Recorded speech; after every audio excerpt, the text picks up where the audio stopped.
Talking about our warm-up questions. What does it mean to solve an equation? Anytime we solve an equation, what are we really doing? Finding the numbers or solutions that make the statement true. Yeah, absolutely. We're finding the numbers to plug into the equation to make it true. It almost makes all of mathematics sound pretty trivial and simple when you think about it. That anytime you go to solve an equation, you're just finding the number that you can plug into the equation that will make the equation true. If we go all the way back in time to when equations were really created, that's what they're talking about, was balancing out an equation and saying if it's true or if it's false. So that's what it means to solve an equation. What does it mean to graph an equation? What is a graph? Plotting the points? It's what? Are you plotting all the points? Yeah, you're plotting all the points. So let's say that you have an equation of a line. You have some line there. And what is this graph? What is this line? You kind of already said it. It's a bunch of points. It's all the possible solutions. Right? Yeah, it's all the possible solutions. Garrett, what'd you say? The numbers that make that equation true. Exactly. It's all the pairs of numbers that make that equation true. So an equation, you've got to have some sort of a y and then some sort of an x. And so what you're really looking at is that every point that shows up on that graph, the x, y, then every point on that graph, whatever it is, a line, a parabola, a curvy curve, a polynomial, whatever it is, every coordinate is a pair of numbers x and y that you can plug into the equation and it will make the equation true. So these two questions go together. What does it mean to solve an equation? Find the pairs of numbers you can plug in and make it true. What does it mean to graph something? A graph is all those pairs of numbers that make that equation true. So that's what it means to solve and graph. So what is a linear equation? Why do we use the word linear? What is a linear equation? It's just a line. The root word there is line. So it's just a linear equation. It's a line. And lines essentially take the form mx plus b. But there are other linear forms. What are the other two linear forms for a line? Other than mx plus b? So y equals 0? Well, no, that's certainly true. You could talk about a horizontal line, which is y equals the y-intercept, and you could talk about a vertical line, which is x equals the x-intercept. So that's true. We've got y equals mx plus b. We've got a horizontal line, a vertical line. What other forms do equations of lines come in? There's two other ones. Oh. Of course, I'm talking about forms like the actual name for it. Point slope. And Yeah, point slope. So I'm going to erase my graph here. You've got point slope form, which is y minus y naught equals m times x minus x naught. So you've got point slope form, and there's one other form. There's slope intercept form, point slope form, and then there's it's when you have x and y on the same side of the equation with whole numbers, and they equal one number. So ax plus by equals c. That's called standard form. So we have these three different linear forms, all of which graph a straight line, and you use each of these depending on their convenience. So depending on your needs in the situation, you would either use standard form, point slope form, or slope intercept form. Those are your three forms of lines, other than the horizontal line and the vertical line. Okay, well that's a good recap. What is a quadratic equation? Just like the root word of linear is line, what's the root word of quadratic? Quad, which means? This is a tough one. What does quad mean? You'd have to go into the dictionary and look up the etymology. A quadra comes from ancient Latin, which means to make square. And because of that, both of the things you said, Garrett, are both essentially true. What was the first thing you said? Or what was the first thing you said, Brandon? Quad means 4. Most of us go about our days thinking that quad means 4 because of a variety of reasons, like quadrilateral. What does quadrilateral mean? A quadrilateral, is an object with 4 sides, right? And so we typically say 4-sided. Lateral means lat, like your lats, that's your sides. So quadrilateral, we typically think means 4-sided. And I think quadra does in other contexts refer to 4, but the actual root of the word quadra means to make square. So what do we mean about square? What is square about a quadratic equation? What even is the quadratic equation? If the linear equation is mx plus b, what's the quadratic equation? Any guesses? What is it? I thought I heard one of you say it. It starts with ax squared Plus bx plus bx equals c. plus c. Yeah, that's just your standard quadratic equation. You have a square term, and then notice this. You have the ax squared plus bx plus c. What is this part? Bx plus c. If I cover up the ax squared, what do I have? Oh, a line. A line. That's really mx plus b right there. So for a quadratic equation, this is the linear component. This is the linear term right here, bx plus c. And this, the ax squared, is the actual quadratic term. So why do we mean that? Ax squared is the quadratic term. Now, what does quadra mean? That this is the quadratic term. Squared. Yeah, it's referring to the square. The exponent is a square. We call x squared, we never say x to the power of 2. Do you ever say x to the power of 2? Have you ever heard yourself saying x to the power of 2? Probably not. You just say x squared.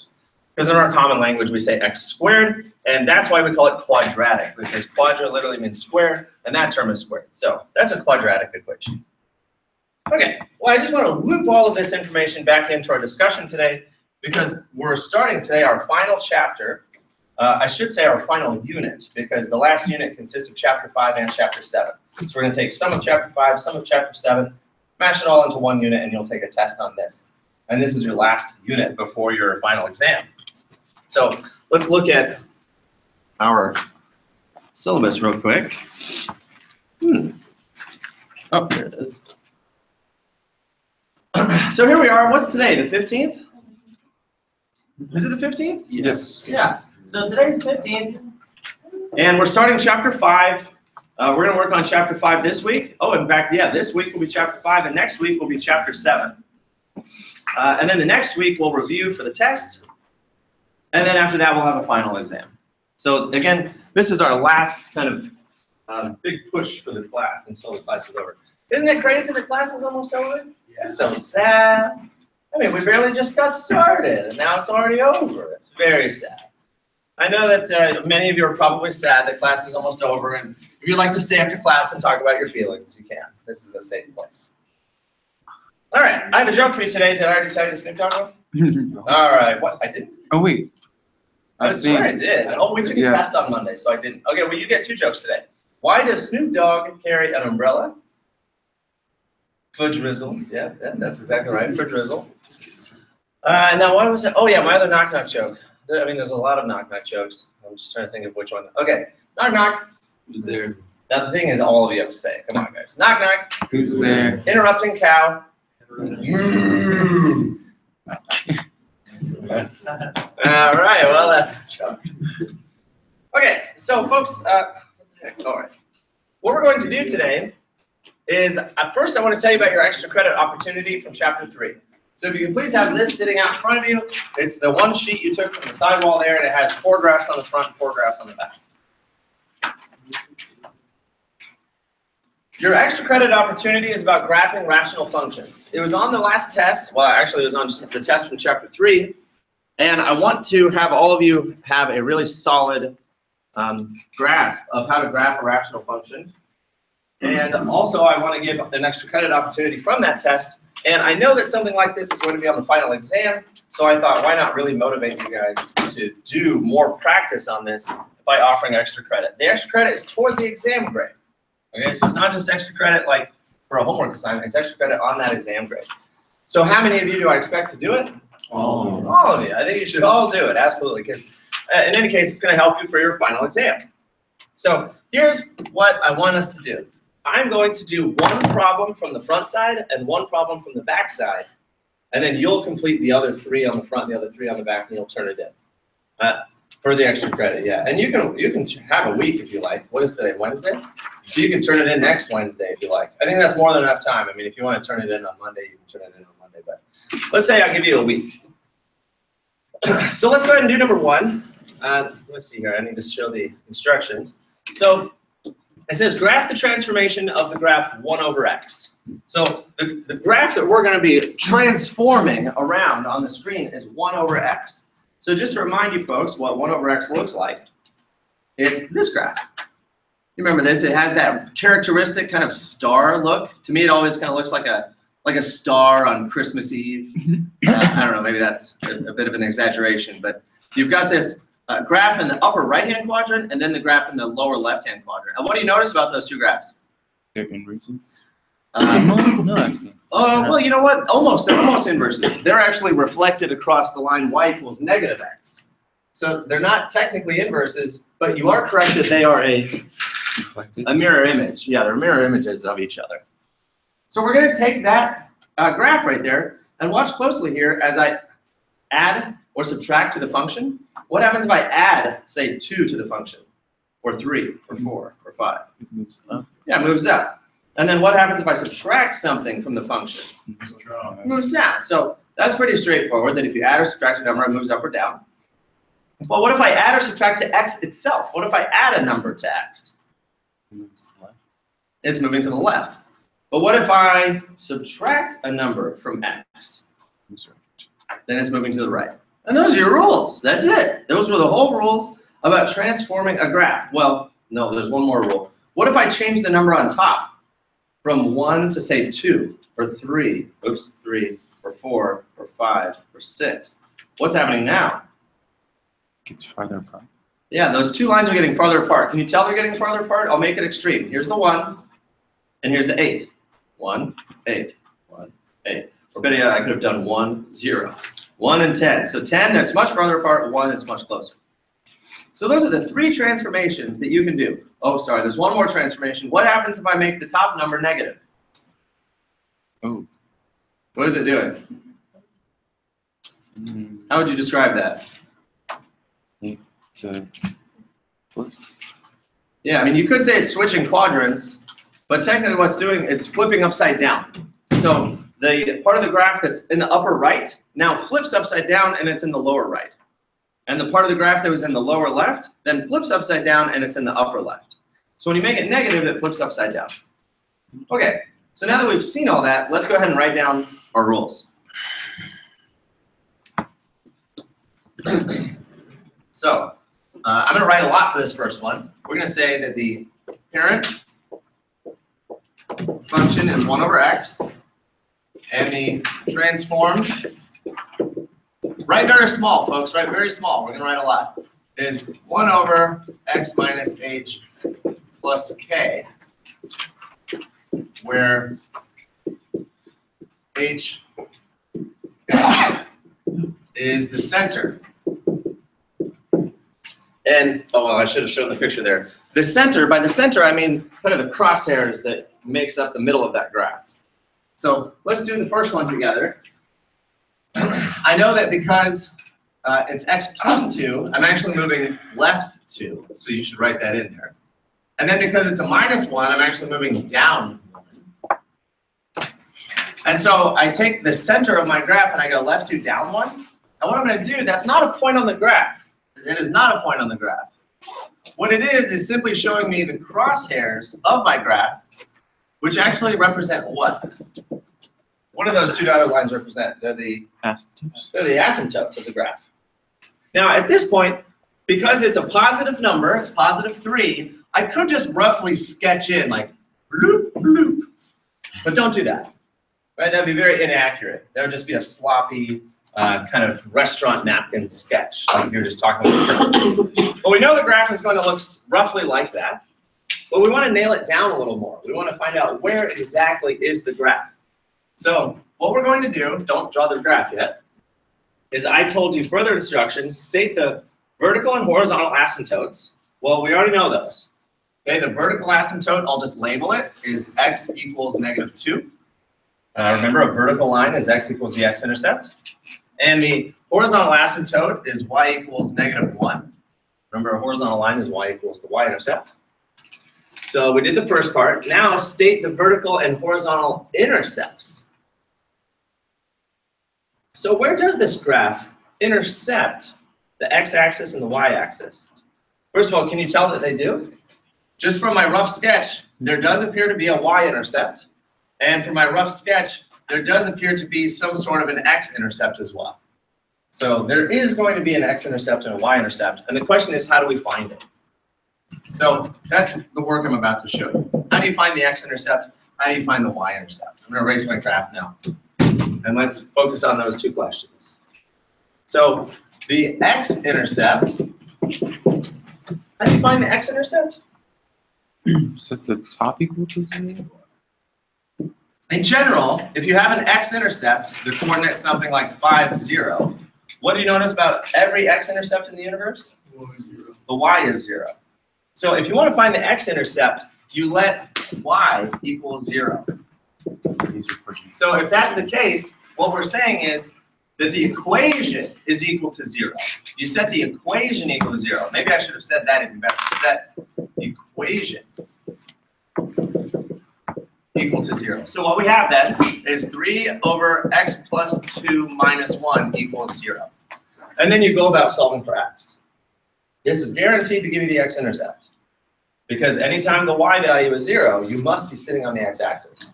So by setting the equation equal to 0, we're finding the x-intercept. So I move the 1 over. So we have 3 over x plus 2 equals 1. And then what? How do you solve for x when it's trapped down there in the denominator? Yeah, you have to find a way to move it. Very good, Adon. You do have to move it out of the denominator. And one way you can do it is just by saying, well, 3 is being divided by x plus 2. So you multiply by x plus 2. And it multiplies the x plus 2 right on over to the other side of the equation. And what happens to it on the left? Cancels out. They cancel. So now we have 3 equals, distribute the 1, 1x plus 2. And you subtract the 2 over. And we get x equals 1. That's your x-intercept. Your x-intercept is 1. So now I can come over here to my x-axis and put a little dot right here on the 1. And I know that that part of the curve has to go through right there. So over here, you can already kind of imagine your curve is here. All right, well, I'm quickly running out of space, and it's because I'm providing you with a lot of notes. You won't have to write all that stuff down for every single problem. So what's the y-intercept then? How do you find the y-intercept? Yeah, you set x equal to 0. And fortunately, that one is much easier. So if you want to solve for y, you'd say, what? I should write that down. Let x equal 0. So now setting x equal to 0, I have 3 over 0 plus 2 minus 1, which is 3 halves minus 1, which is 3 halves minus 2 halves. Well, anyway, that's 1.5 minus 1, which is 0.5 or 1 half. I'll write 0.5. So now my x-intercept, sorry, that's my y-intercept. Y is equal to all that. My y-intercept is 0.5. So now I can come over here to my y-axis and I put a dot at 0.5. Now just from those 2 dots alone, can you see the graph? In kind of your mind's eye, you know it's going to be swooping over here. Can you see it going through those 2 dots? Oh, you can. So that's actually all we really have from the equation itself. The equation itself told us where the vertical asymptote was, the horizontal asymptote was, and where the x-intercept and the y-intercept. And that's all we get from the equation itself. My last instruction to you says label at least 3 other points on the graph. Now the reason I give you this instruction is because that's the instruction on this type of problem on the final exam. Is you're asked to give more points. Okay? But this would be the same question whether it's a rational function or a quadratic function or a linear function. How do you find more points? You could use your calculator, right? And technically, what are we doing to find more points? Plugging in numbers? You're just plugging in more inputs, right? You're just plugging in more inputs. So what would be some good input values? I'm going to go ahead and write down my x, y right here. I already have 2 points right here. I wouldn't mind knowing where the point is at x equals -1, because then that will tell me where on this vertical line my next point is. What do you think? Is it probably here? Or maybe here? You can kind of already imagine the point is going to be somewhere around here, right? So I'm curious. So that's one of my input values is -1. That'll nail down this half of the graph.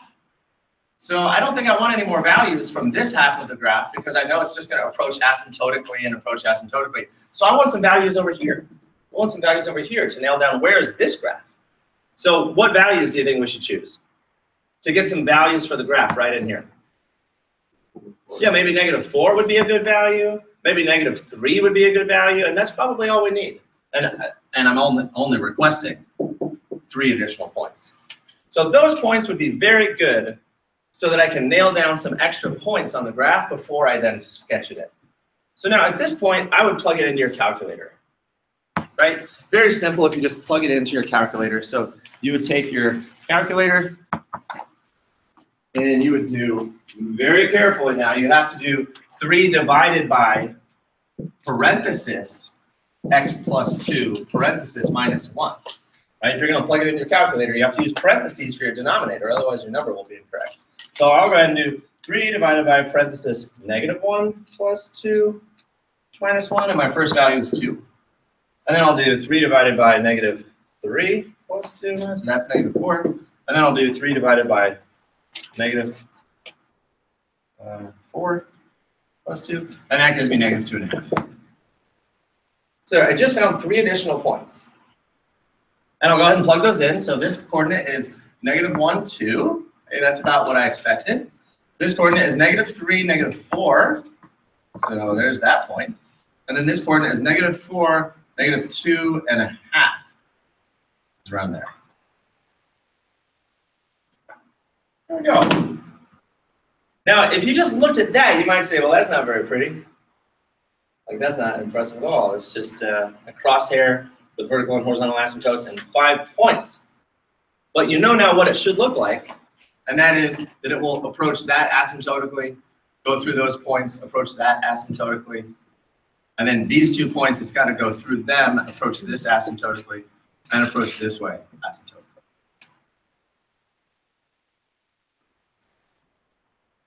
So what am I looking for to give you full credit for this extra credit opportunity? I'm looking for 1, 2, 3, 4, 5 points. So I better see 5 points. The curve, of course. Of course, I expect to see the curve. And that's really it. I mean, so long as I see 5 points in the curve going through it, then you're good. But you should also show me the asymptotes, because after all, that was the instruction. It says state the vertical and horizontal asymptotes. So I'd want to see a label for both asymptotes. And what else is state the vertical and horizontal asymptotes, state the vertical and horizontal intercepts, give at least 3 other points. Yeah, that's what I expect to see. 5 points and both asymptotes.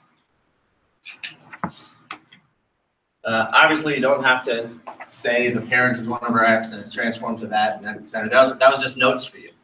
So really, you're going to show me the work to get the x-intercept and the y-intercept, and you'd show me the work, or at least your table of values. Okay? So yeah, you go ahead and do the next 3 on your own. And let's just flip it over to the back real quick, and I'll do one more with you. Now that I've kind of shown you the whole shebang there. Which one should we do? How about number 6, since I already have all this work right there. So number 6, how do we begin? Now, first of all, what do you notice about all the problems on the back? Negative. Yeah, they're all negative. So these graphs are all flipped upside down. So maybe somewhere on the back, you want to go ahead and remind yourself that all of these graphs are going to look like this, right? This is a -1 over x graph. So all the graphs on your back page better be flipped upside down and look like this. That's just a friendly reminder that you know right up front, this is what you should expect. Otherwise, the order of operations, you know how you're going to go about doing this problem? First thing I would do is your asymptotes. So where are my asymptotes? I'm going to move left 2, and I'm going to move up 3. So I go left 2, up 1, 2, 3. That's the center of my crosshair, so there's my asymptotes. There are my asymptotes. What should we do next? After the asymptotes, we find the x-intercept and the y-intercept. So if I want the x-int and y-int, so my x-intercept is when y equals 0. So again, I set 0 equal to -2 over x plus 2 plus 3, and I solve that. Which means I have to get x out of the denominator. So I move the 3 over, and I have -3 equals -2 over x plus 2. And the x plus 2 is trapped in the denominator, so to get it out of the denominator, I do what again? I multiply it over, so I multiply both sides times x plus 2. And they cancel over there. So now I have negative, I distribute the negative 3. So negative 3x minus 6 equals negative 2. Then I finish solving for x. So add my 6 over, negative 3x equals, oh no, 6 minus 2 is 4. And so my x-intercept is an unfortunate value, x equals negative 4/3. How do I graph an x-intercept of negative 4/3? Approximate? A what? Approximate? Yeah, approximately. Negative 4/3 is negative 1.333. So I go to my x-axis and I go to negative 1.33333. So it's just approximately right there. Right? That's my x-intercept. It's approximately negative 1 and a bit. Did that point show up where we expected it to? Do I have a graph down in that bottom right-hand section? Yeah, I should. So good, that point showed up where I expected it to. Okay, so now we find the y-intercept. So to do my y-intercept, and let x equal 0. So now I have y equals negative 2 over 0 plus 2 plus 3. That's negative 2 over 2 plus 3. 2 over 2 is 1, so that's negative 1 plus 3, which is 2. So my y-intercept is 2. So I go to my y-axis and I go up to 2. Is that point where we expected it? Yeah. Yeah, because we expect there to be a graph down here in the bottom right-hand corner. And sure enough, now I have 2 dots in the bottom right-hand corner. All right, and then your last step is 3 more points. I want 3 more points on this graph. So where should I choose my other points?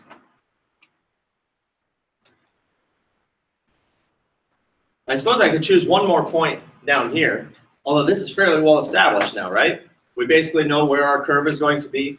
It's going to approach asymptotically this way, and it's going to approach asymptotically that way. So where should I choose my other points? Yeah, somewhere over here on the left, right? I want to find out where are these points? Where's my graph over here? So I'm not going to choose negative 2 because that's an asymptote, but I could choose what? Negative 3, negative 4, negative 5? Those would be good values. Why not? So I'll do my table of values here, x, y. I'm going to choose negative 3, negative 4, negative 5. And I'm going to plug all that into my calculator. You don't have to show calculations for that. You can just plug it in your calculator. Negative 2 divided by parenthesis, negative 3 plus 2 parenthesis plus 3. So now my table of values is 5 and 4 and 3.666. So there is a table of values for 3 other coordinates. And I'll go ahead and plot those points. So I've got one at negative 3, 5, and negative 4, 4, and negative 5, 3 and a bit. There. Aren't those points pretty? Isn't it pretty? Isn't it exactly what we expected? We expected that nice little sloping appearance over there. And now that I have those 3 points, I can go ahead and trace in my asymptote. I got one asymptote going to the left, one asymptote going to the top. And there we have it. What am I looking for again? I'm looking for those 5 points, that I can pick out 5 points that are on your graph. And then I see both of your dotted dashed line asymptotes.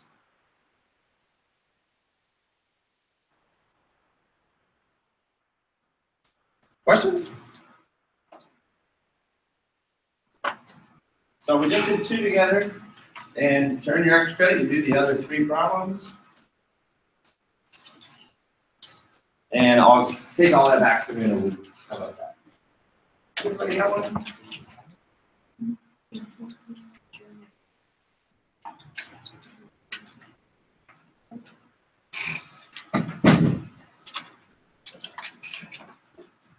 Is Jose coming in? Oh, there you are. Oh, there you are. Aaron, are you on? Yesenia? Aldo? All right. But everybody else got their sheets. All right. Now, folks, this is really good graphing practice. You you know, with just a slight change, I could just give you any equation and ask you to do the same thing, right? Can't you graph any equation just by doing a table of values? You just choose a smattering of points, then you plot the points, and then you draw a line through it. So, all right, that's it.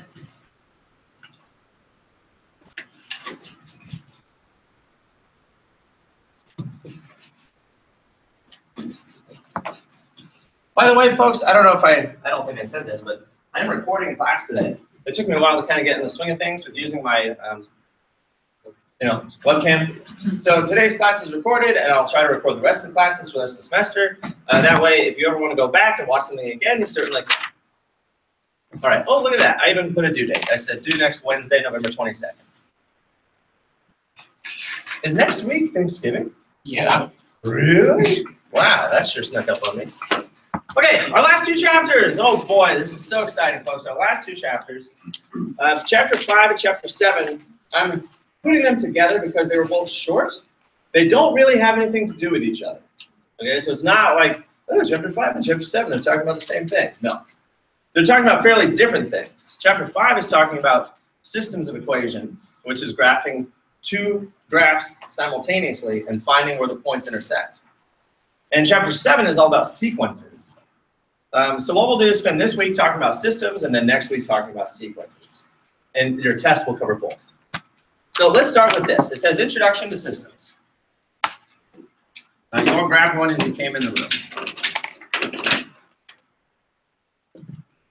Oh, good. There we go. So I say up here, solve the following system of linear equations. That's a standard instruction for this type of problem. Solve the following system of linear equations. What does that mean? To solve the system of linear equations. We started class by saying, what does it mean to solve an equation? Find all the values that make x or And that means, yeah, to find the value you plug in to make the equation true. The equation, one equation. But what we're saying here is solve the following system of linear equations. So now we have two equations, and we're calling two equations a system. So a system is just two or more equations that are all graphed on the same graph. So the translation of that, what we really mean when we say solve the following system of linear equations, is find the point of intersection. Or I should say, find the points. Find the points of intersection.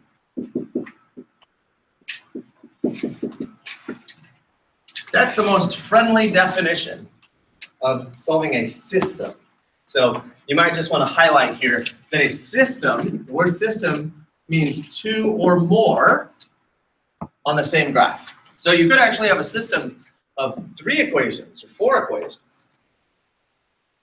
But the most basic idea is to do 2 equations. All right, so let's graph both of these. I have y equals a third x minus 3. And we're reviewing mx plus b right now. How do I graph that line? Where's your starting point? The intercept. The y-intercept of -3. So you're going to start by putting in your y-intercept. So there it is. And then what do? Go up 1 over 3. You count out your slope. Remember, slope is the up, down, over the right, left. So you're going to count out how you go up or down and how you go right or left from that slope fraction, which in this case is up 1, right 3, up 1, right 3. So I can go up 1, right 3, up 1, right 3. What's the opposite of up 1, right 3? Down left. Yeah, down 1, left 3. So I can continue making my graph this way, down 1, left 3. And there's my graph, which of course we want to draw a line through. So there's the first equation. And if I had just said solve the equation, that would mean find the coordinates you can plug in to make the equation true. And that's what a graph is. A graph is all the coordinates that you can plug in to make that equation true. But now we're proceeding to graph a second graph on the same page. So now we're going to do y equals -1, x plus 4. And how do I graph that one? You start at 4, the y-intercept, and then you count out your slope, which in this case is down 1, right 2, down 1, right 2. Oh boy. Down 1, right 2, down 1, right 2. Folks, this is a typo. Oh no.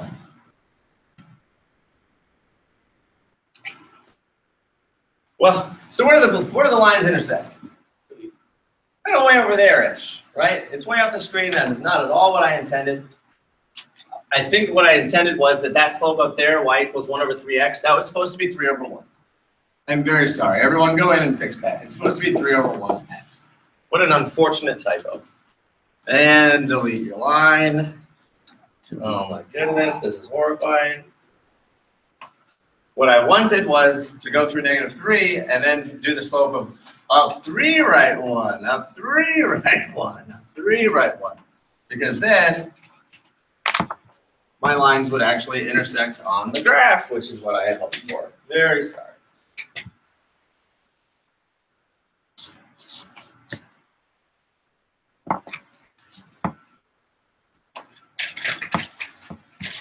So that equation should have been 3. Minus 3x minus 3. Okay, so we now have our two equations. They're both graphed. And going back to the question, it says, solve the following system of linear equations, which means find the point of intersection. Where's the point of intersection? 2, 3. So that's the solution.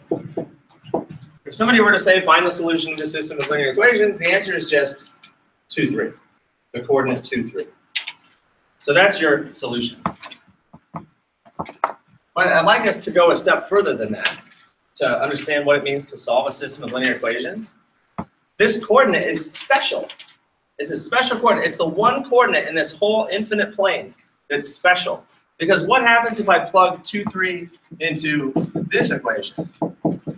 The first equation, y equals 3x minus 3. What happens if I plug this coordinate into it? What will happen? If I plug in the coordinate, what happens? It makes it true. All right, well that's good that our system makes that equation true. What happens if I plug that coordinate into the other equation?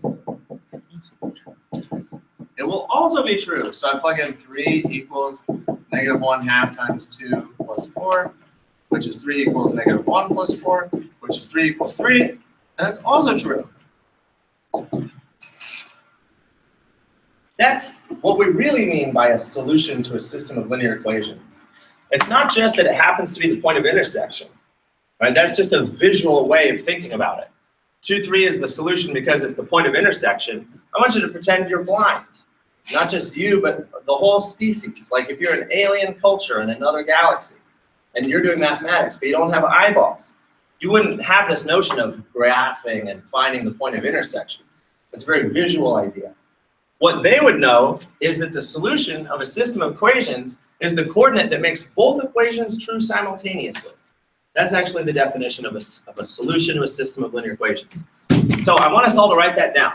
The solution to a system of linear equations, on the one hand, it means find the point of intersection, and that's all well and good. But the actual definition now, right below it, is the coordinate that makes both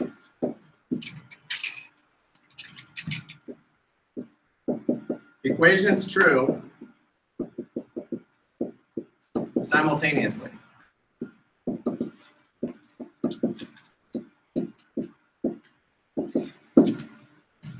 Right? So you're not just looking for a coordinate that makes one equation true. You're not just looking for a coordinate that makes the other equation true. You're looking for a coordinate that makes both equations true. So notice, for this equation, these are all the points of truth for this equation. Right? Every point on this line makes this equation true. And every point on this line makes that equation true. But this point right here, what's special about it? It makes both equations true simultaneously.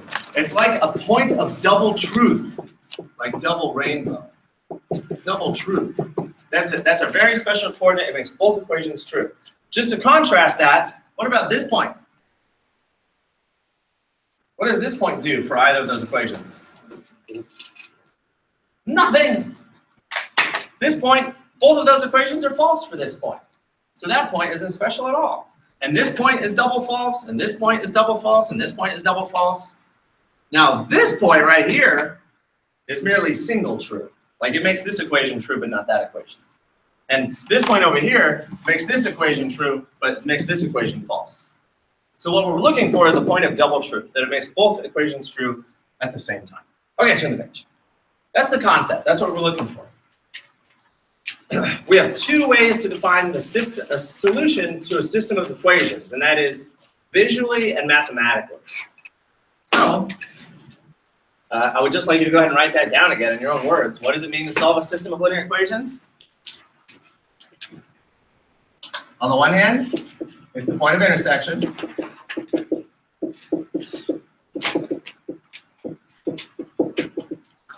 But on the other hand, it's the coordinate that makes both equations true.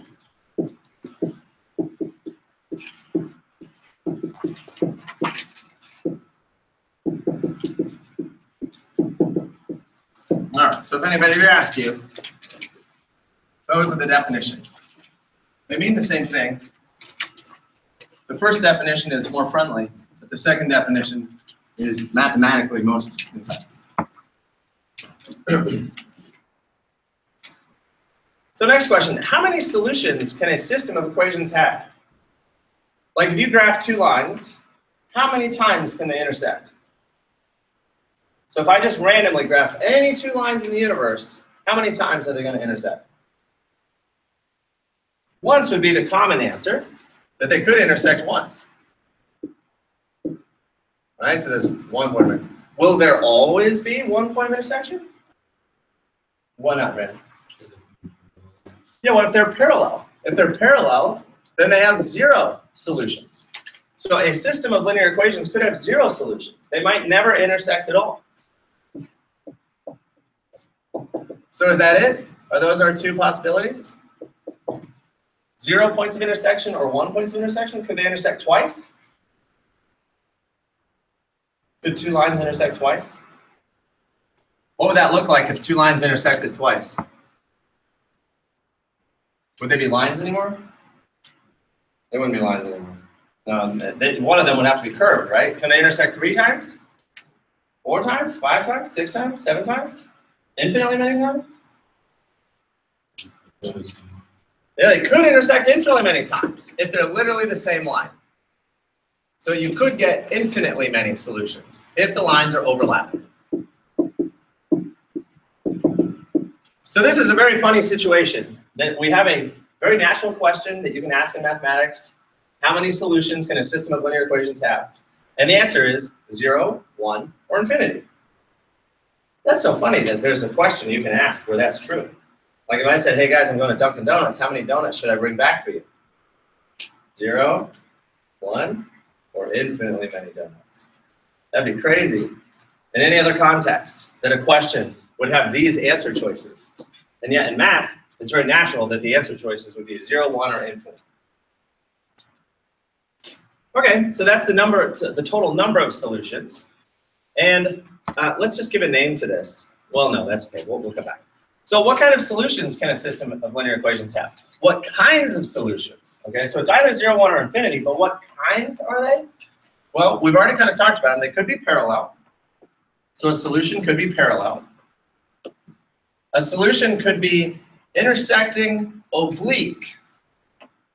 Oblique means that they hit not at a right angle.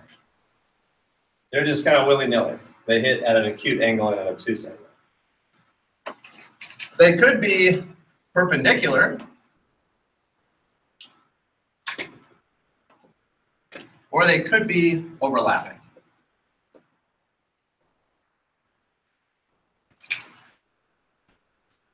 So this is truly our list of the different types of systems of linear equations you could have. And if you were to give a full description of your system, you'd say, my system is parallel with 0 solutions. Or you'd say, my system is oblique with 1 solution. Or you'd say, my system is perpendicular with 1 solution. Or you'd say, my system is overlapping with infinitely many solutions. That would be a good and complete description of your system. So if somebody, again, if someone asks you the question, what is the system, what is the solution to the system of linear equations? You would say, the solution is at the coordinate 5, 6, and my system has one solution of 5, 6, and it's oblique. Or the solution, there's one solution at the coordinate -2, 5, and my system is perpendicular. Or you could say, my system has infinite many solutions because they're overlapping. Or you'd say, my system has 0 solutions because they're parallel. Okay. Let's keep going to the page. We'll just do a couple of these. Oh, actually, I think I gave you 4 really nice ones to do. So maybe we'll do. Oh, let me check.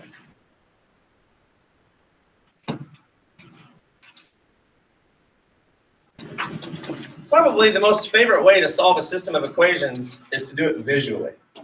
Visually. All you do is you just look. You graph the lines and you look. And that's really helpful because it immediately tells you if they intersect and how they intersect. So I'd like us to go ahead and graph these equations, and we'll go ahead and give a description of our solutions. So go ahead, everybody. I think we could all just go ahead and graph all these. Why don't you go ahead and graph the first one? Number 4. Everybody go ahead. Note that this is mx plus b. Graph your y-intercept and then your slope, and graph it on the graph, and find your solution.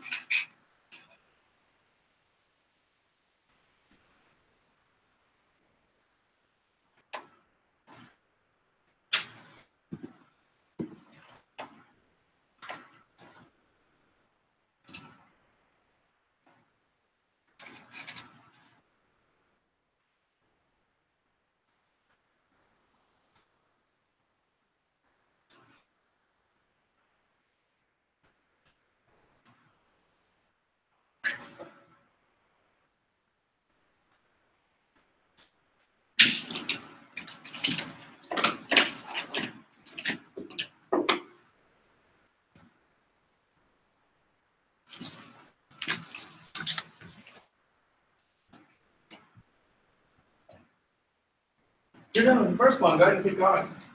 Go ahead and do the next few. In fact, we're going to graph all of them, so go ahead and keep on graphing.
All right, let's compare our solutions real quick. For the first line, the y-intercept is 1, and the slope is up 1, right 3, up 1, right 3, and you've got a graph like that. For the second one, your y-intercept is -2, and your slope is up 4, right 3, up 4, right 3, or down 4, left 3. And so, where's your solution? Yeah, 3, 2. That's the solution.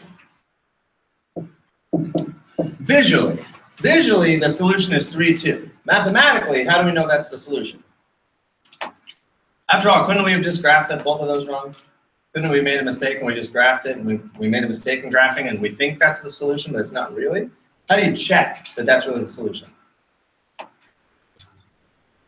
Yeah, theoretically, you have to plug that pair of numbers into both of those equations and check to see that it's actually true. So like for the first one, if I plug in a 2 for y and a 3 for x, well, that gives me 2 equals 1 plus 1, which is really 2 equals 2. So yeah, the first equation is true. Now if I plug in 2 for y and 3 for x, that gives me 2 equals 4 minus 2, which is 2 equals 2. So that one's also true.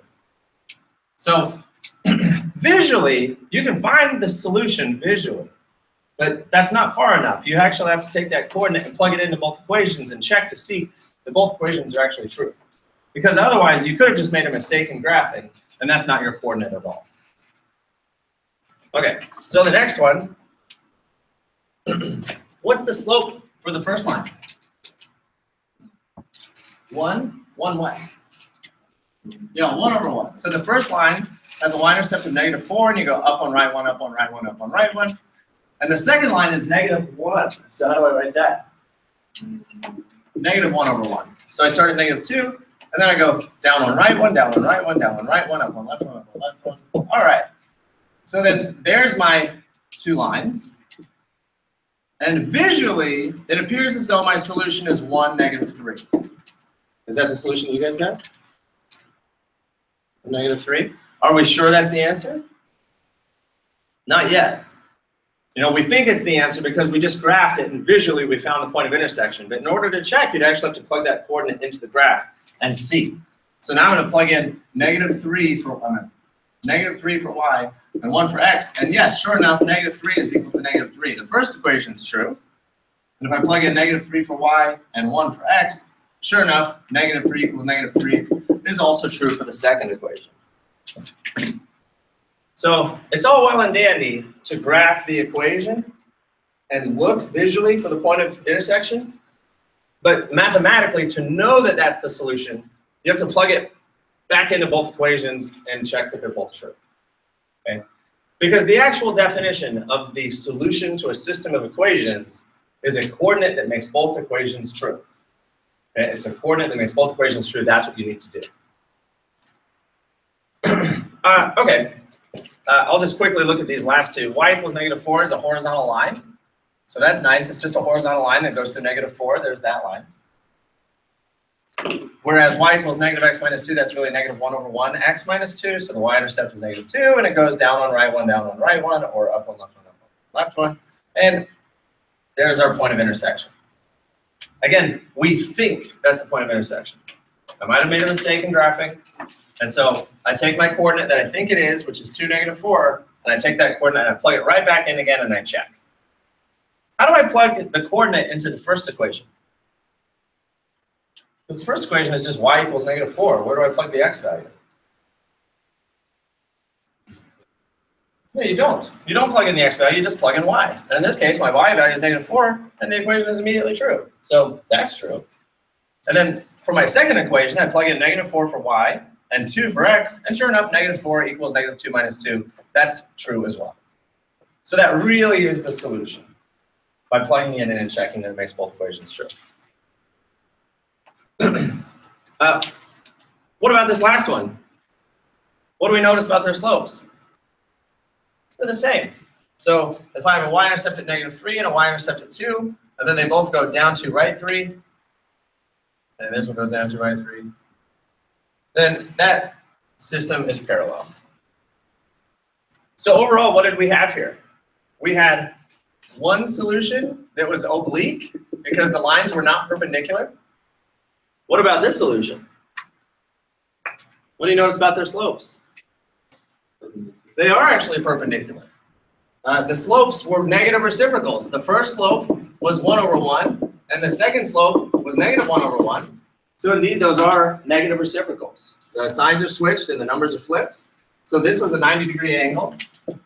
And therefore, this solution had one solution, which was perpendicular. Oops, perpendicular. This solution, also just one solution, and that system was oblique because they don't hit at a right angle. And this system had 0 solutions because it was parallel.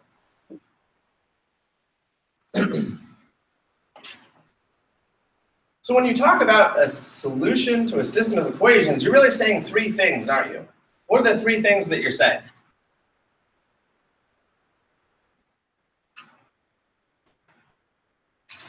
You're going to say how many solutions there are, the number of solutions, which is either 0, 1, or infinite. You're going to say the type of solution, that is it perpendicular? Is it oblique? Is it parallel? Or is it overlapping? And then finally, if there is a point of intersection, you actually give it the point of intersection. Right? So a full solution to a system of linear equations, you're really saying all of that. You're giving a complete characterization of what's happening in the system. That is, if you do the problem graphically. If you do the problem graphically, you would definitely be expected to give a full, nice description of what's happening. Questions? Thoughts? All right. Well, solving a system graphically is not what we tend to do. We don't tend to solve systems graphically. We tend to solve systems numerically and algebraically without a graph. So even though I just spent all this time introducing the idea of systems as a visual thing that you do by looking at a graph, for the most part, you don't actually solve systems that way. You do it algebraically. So on the next page, you'll see I have two fun word problems for you. And they might seem kind of silly, but they're really nice problems, I think, to get at the notion of a system. But I think what we'll do is take a break. So let's take our break. It's 9:01. Let's all be back at 9:11.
All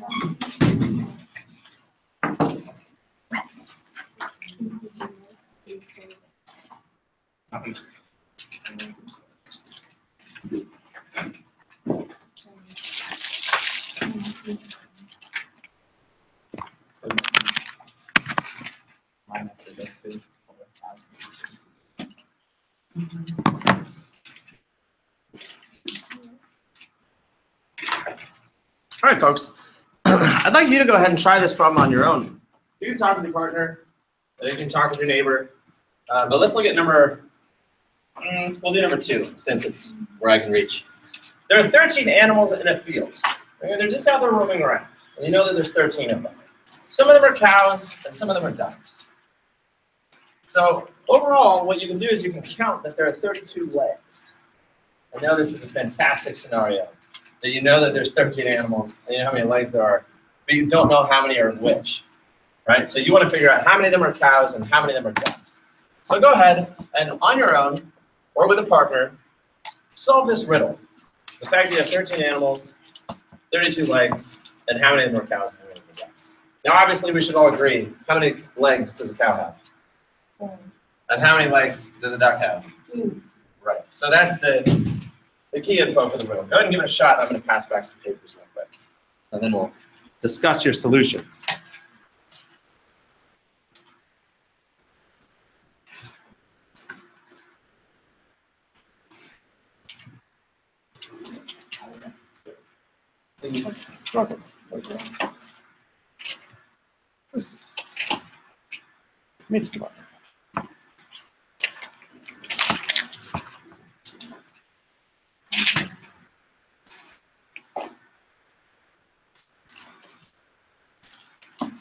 What method do you use? Which one is it? Yeah. The one that we just did for chapter 4.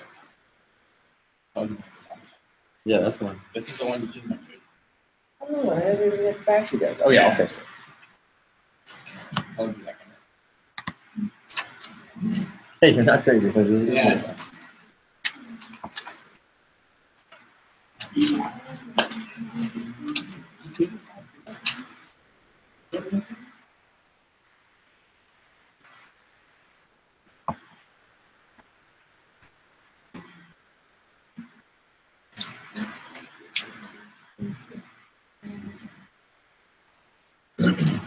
One cow has 2 legs.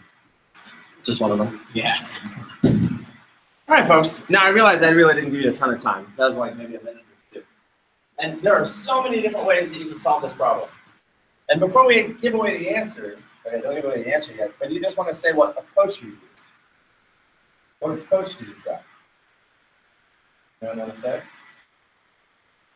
What's the name? Anna? Anna, what approach did you use? You just kind of guessed for a while? Okay, guess and check is perfectly fine. You can always guess and check.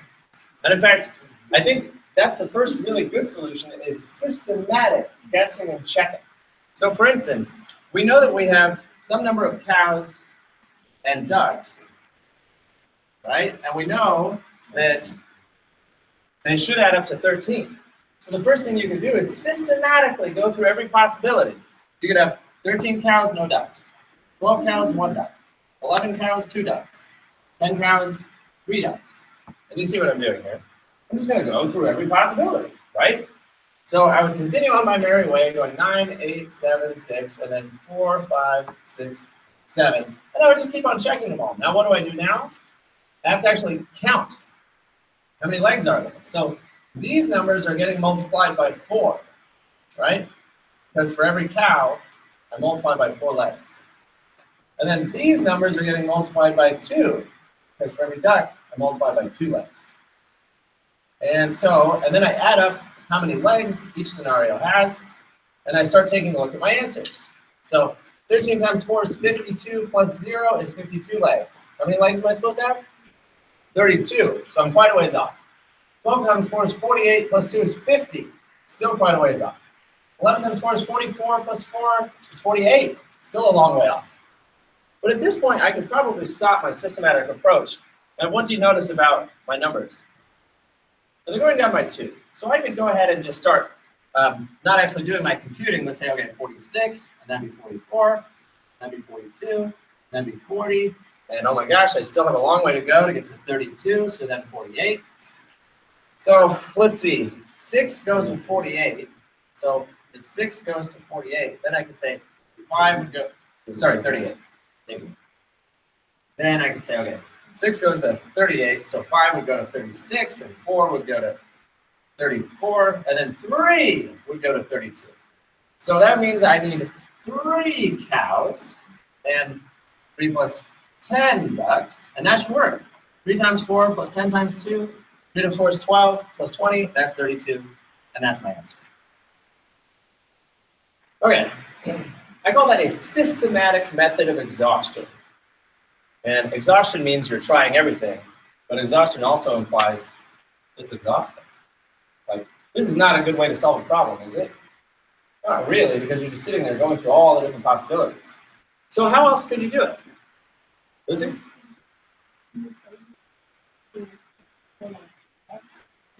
Yeah, absolutely. Yeah, keep going. So you have to know what your variables represent, right? So instead of x and y, I'm going to use c and d. Is that okay?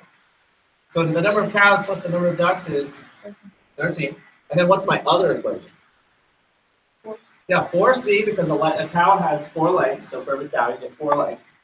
And then, yeah, plus 2d equals 32. Yeah, this is a great approach. And this is the approach we'll be taking.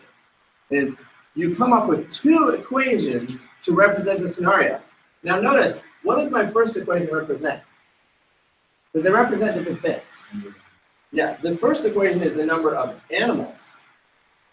Because yeah, exactly. And this equation is the number of legs.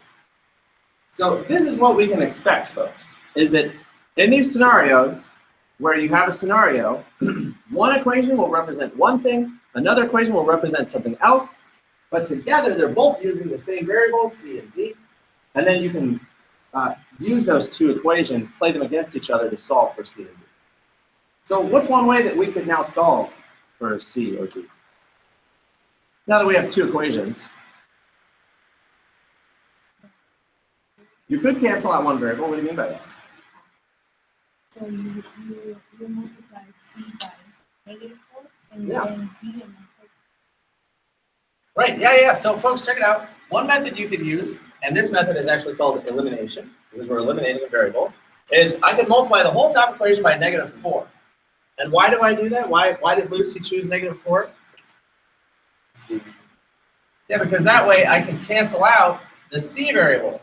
So now I have these 2 equations, and if I add those 2 equations together, it cancels out the c, and I get 2d minus 4d is -2d, 32 minus 52 is -20, and then d is being multiplied by -2, so I divide by -2, and that tells me that the number of ducks is 10. Is that correct? Was the number of ducks 10?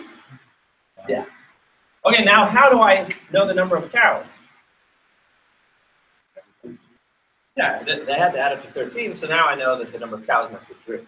And sure enough, that's what we came up with. Okay, so that's one possibility. You could create an equation, and this method that Lucy just demoed for us is called elimination. And it's called elimination because you cleverly multiplied one equation by one number so that you could add the equations together, cancel out one variable, leaving with one variable, and then you solve the rest of the way. There's another method you could use. What's the other method? Other than elimination. Substitution. So if I have my same equations, I'm going to start with c plus d equals 13. And I have the equation 4c plus 2d equals 32. How does the method of substitution work? What am I substituting? I want to somehow substitute or plug this formula into this formula. How do I do that? Yeah, what'd you say? You get one variable by itself. So just for fun, I'll go ahead and get the letter c by itself. So c is being added by d, so I subtract d. And now I have that c is equal to 13 minus d.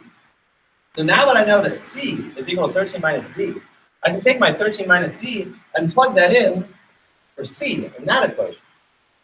So I've got my now 4 times 13 minus d plus 2d equals 32.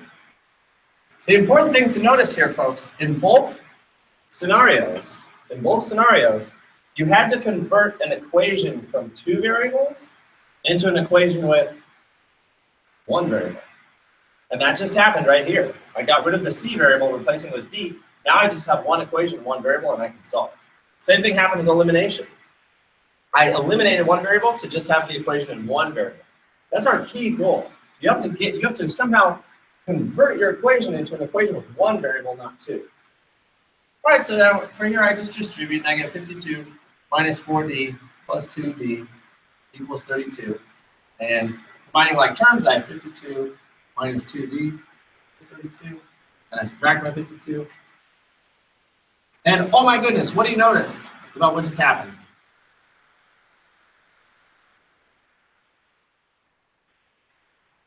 What do you notice? Both methods led you to the same place. Both methods ended up giving you to the formula negative 2D equals negative 20, which shouldn't be surprising because both methods should work. And both methods should yield the answer D equals 10. So those are our 2 basic choices. We have substitution and elimination. And I bet you remember doing this at one point because you probably spent a good deal of time in it in high school. And then, what is this, 150? Have you done it in 120 or 90? I don't think you've done it before then. Not in Gateway. Have you done it in Gateway before then? I don't think so. Maybe you did in 090. You took 090. I'm not sure, but I think this could be the first time that you're doing this at Gateway. So, just looking again at this silly word problem, we could have done it by guessing and checking. We could have done it exhaustively. Or you could create equations and either use elimination or substitution. What else could you have done to solve this problem? Is there another possibility? Could you have graphed it? How could we graph C plus D equals 13 and 4C plus 2D equals 32? How do you graph that? Could you just change C and D to X and Y? And so you'd have that, and then you'd have 4x plus 2y equals 32. And then what would you do to graph them? You would solve for y in both cases. So I could take my x plus y equals 13, and that would, I wrote that in the wrong spot. I can go ahead and solve for y. So now I have y equals negative 1 over 1, x plus 13. That's one equation. And then here, this was 4x plus 2y equals 32. I go and solve that for y. So I move my x term to the right, get 2y equals negative 4x plus 32, and then divide off the 2. And I get y equals negative 2 over 1x plus 16. And now I have 2 equations that I could just graph. Now I wonder if this is going to look any good. I've got one graph going up to 13, and it goes down 1, right 1, down 1, right 1, down 1, right 1. And there's my first graph. And then my other graph starts at 16, and it goes down 2, right 1, down 2, right 1, down 2, right 1. And they intersect around there. And where's my point of intersection? Well, we'd have to look carefully. What does my y variable represent? Ducks. So here's my duck axis. And what did my x variable represent? Cows. So there's my cow axis. And my point of intersection right here turns out to be 3, 10. Graphically, if you were to actually graph it and look at it. So the 3 then is my x, and my 10 is my y. And again, my x was cows, and my y was ducks. So could you have solved it graphically? Yeah, you could solve it graphically too. So we have a lot of different methods at our disposal. We have a guess and check, numerical exhaustion, elimination, substitution, and graphing. So that's 5 different ways that you could solve a system of equations. Okay, so what we're going to do now, folks, is go ahead and review these methods of substitution and elimination. Because I don't think anybody wants to guess and check, nor use numerical exhaustion, and graphing would be pretty straightforward. So what we really need to do is review how to solve these problems using substitution and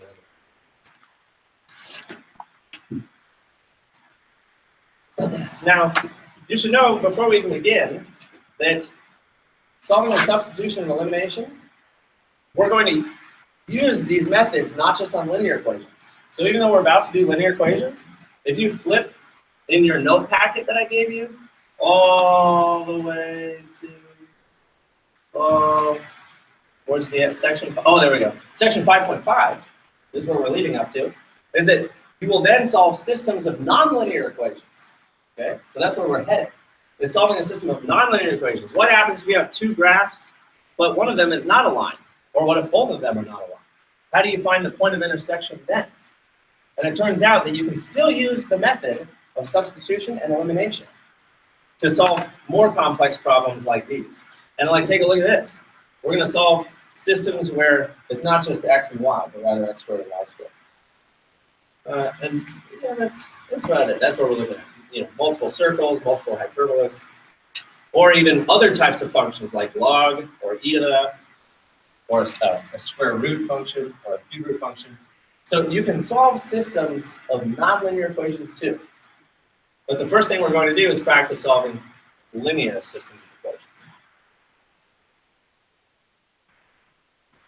So here we are. All right, well, let's go ahead and give it a roll, folks. Right up at the top, are we all on this page now? Yeah, okay, you just found the page. So in order to use the substitution method, what do you need? If you're going to substitute one equation into another equation, you need, Gary said it a second ago, in order to use the substitution method, you need to solve one equation for one variable. In other words, you need either x equals something or y equals something. It doesn't matter which. You just need to have one of your variables solved for so that you can plug that expression into the other equation. So we're not going to do all of these together, we'll just do a few. So in the very first equation that we have, do we have an equation solved for one variable? Yeah, in fact, we have two equations solved for one variable. This is very convenient. This is incredibly convenient how they did this for us. So what I would do if I were you is I would highlight the fact that I have a y equals, circle it, and that's what you're going to plug in to the other equation's y variable. So I'm taking one equation and plugging it into the other equation for the variable that I have solved for. So when I substitute that in, I actually get the equation 3x minus 24 equals negative 2x plus 6. So I took my first equation that I have y equals, whatever that equals, I'm plugging that in for the other equation's y variable. And you'll notice what we did. We just went from a two-variable equation to now, how many variables do I have? Just one. And that's always your goal. You need to somehow get one equation with one variable so that you can then solve. So how do we solve for x? It's our always general method. You know, we move our x's to the left and move our numbers to the right. I would write that down maybe as a good review. Move x's left and move numbers right. So how do I move negative 2x to the left? You cancel it out by adding 2x to both sides.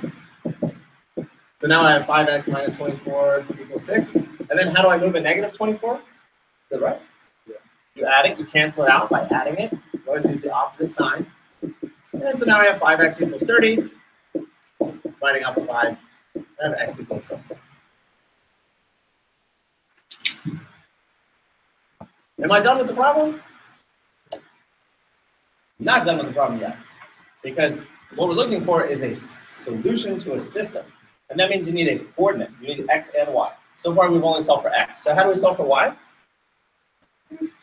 You plug it right back in to the substitution sentence that you had. You know, we're going to call this thing the substitution sentence. That equation that you used to plug into the other one, that's called your substitution sentence. I know that might sound weird. It's not like a sentence in English. It's a sentence in math.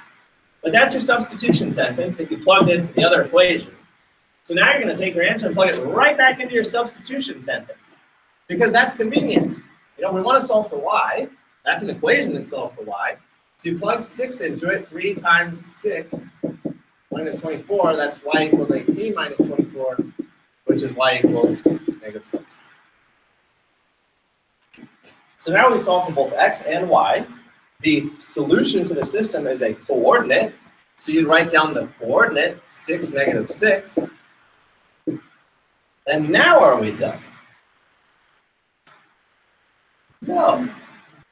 Because do you know yet that that will make both equations true? We don't know that yet. You could have made a mistake at this point. You could have made a mistake.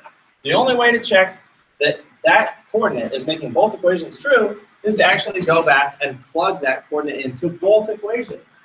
Now, usually that's pretty simple and straightforward. I just write the numbers right in. So it's 6 and -6. I write a -6 right there. And then I write equals 3 times 6, and then minus 24. And you can normally check visually just by looking at it. Like, okay, that's -6 equals 18 minus 24. And yeah, that's true. -6 equals -6. So my first equation is true. Now I looked at the second equation. I plug in -6 for y. I plug in 6 for x. And I look at what I have. I have -6 equals -12 plus 6. And sure enough, that's -6 equals -6. Now I'm done. Now I know for sure that this coordinate, 6, -6, really does make both equations true, which is what we were looking for. The definition of the solution to a system of linear equations is a coordinate that makes both equations true. And only at the moment that I plugged that coordinate into both of those equations and saw that it made both of the equations true am I actually done with the problem. So the problem is not done when you solve for x. The problem is not done when you solve for y. The problem is done when you plug your coordinate in and check that it really does make both equations true simultaneously. Okay, I'm going to leave number 3 for you guys. That is, if you want to go back and do number 3. It's just more practice. Let's look at number 4. How is number 4 different? It's just one number. It just says y equals 5. Well, that's kind of curious. If you were to look at the graph, what kind of a line is y equals 5? Horizontal. So that's just 1, 2, 3, 4, 5, a horizontal line. And then this line has a y-intercept of -1, and it goes up one, right one, up one, right one. So I can already kind of tell where my solution is. It's up there. Maybe it's 5, 5, I'm not sure, but it's over there. So doing the substitution sentence, I'm going to use y equals 5. And again, I always circle the part that I'm going to substitute. So now I plug 5 into the other equation's y, so I have 5 equals x minus 1. And this is allowing me to solve for x. So x is being minus by 1, so I add 1. And this tells me that x is equal to 6. That's the x value of the point of intersection. How do I find the y value? I mean, the rule would be that you plug it back into the other equations, you plug it back into your substitution sentence. Well, my substitution sentence in this case doesn't even have a spot for x. What that's telling me is the y is always 5. So that's my y coordinate. And so my coordinate is 6, 5. Am I done? Am I done? Yeah, no, I'm not done yet. Because right now I could have made a mistake. I could be wrong. The definition of the solution to a system of equations is a coordinate that makes both equations true. So now I check and see if it makes both equations true. I plug 5 in the first equation. Sure enough, 5 equals 5. That's true. So I put a smiley face. The second one, I plug in 5 for y and plug in 6 for x. And yeah, 5 equals 6 minus 1. 5 equals 5. That's true. In my mind, the problem is done when you write 2 smiley faces next to both equations. When you have a smiley face next to both equations, that means you actually did find the point of intersection, i.e. the coordinate that makes both equations true. And all of this work that you showed, all of that work that you showed is just to get you the answer. The real answer is the fact that it makes both equations true. Okay, let's turn the page.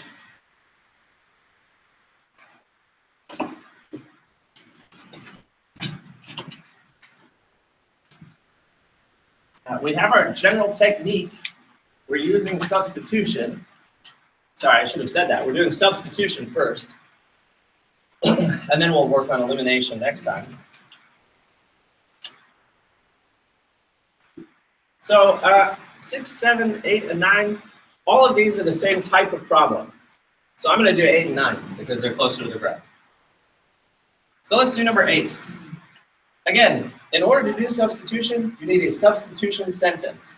That is, you need one equation solved for x or y. And sure enough, we do have that.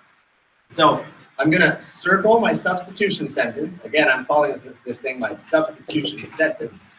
And once I have a substitution sentence, I go ahead and I plug it into what? Where do I plug negative 2x minus 7? Yeah, into y. I plug it into y because I'm saying that stuff is equal to y. So in the other equations y, I plug it in. So, folks, can I make a recommendation? Yes? You don't? Get out of town. No, you get out of town. Well, goodness gracious. I hope that I have the right stuff up here. If the variable, oh, then maybe that was just for practice. I wonder why I didn't give that to you guys. That makes no sense. Well, that's fine. We'll just go ahead and move on to the problem you did. Okay, here we go. So I'm looking at number 13. Are we all looking at 13?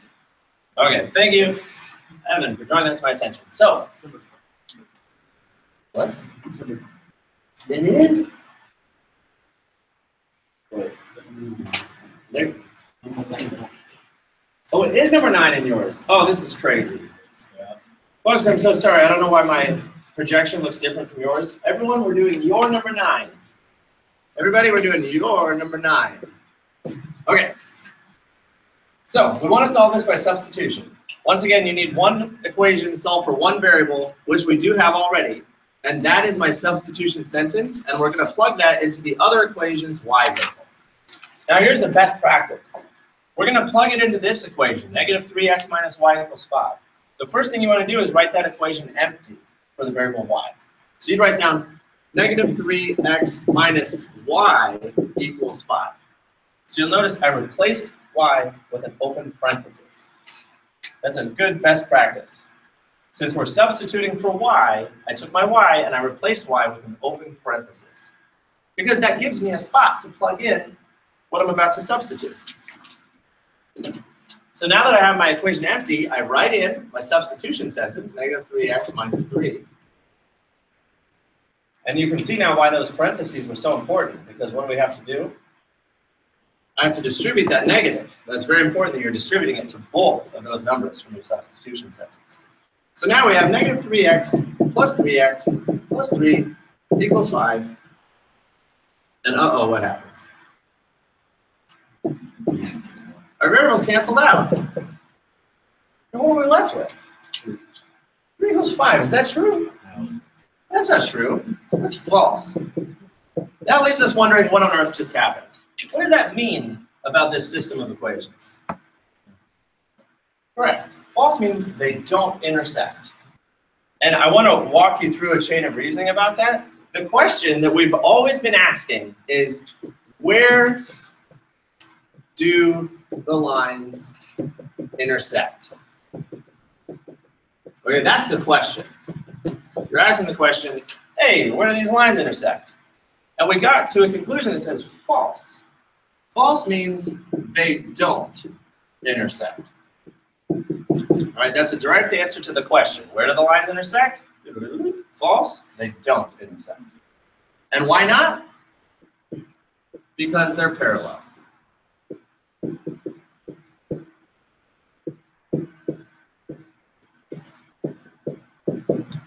All right, so that's one chain of reasoning. If you're doing substitution or elimination and all of your variables cancel out, that means that your lines are parallel or another situation, which we're about to do. So that's one possibility. So do you have to solve for x and y in this case? No. After all, if they're parallel, is there a point of intersection? No. So there is no solution. You'd say no solution. No solution. Okay, so it's perfectly okay if the variables cancel out. That just tells you that the lines are parallel. What about this one? Let's do number 14 now. Same thing, we have a substitution sentence, y equals this. We're going to take that and plug it into the other equation's y. And once again, I encourage you to write very carefully the second equation empty.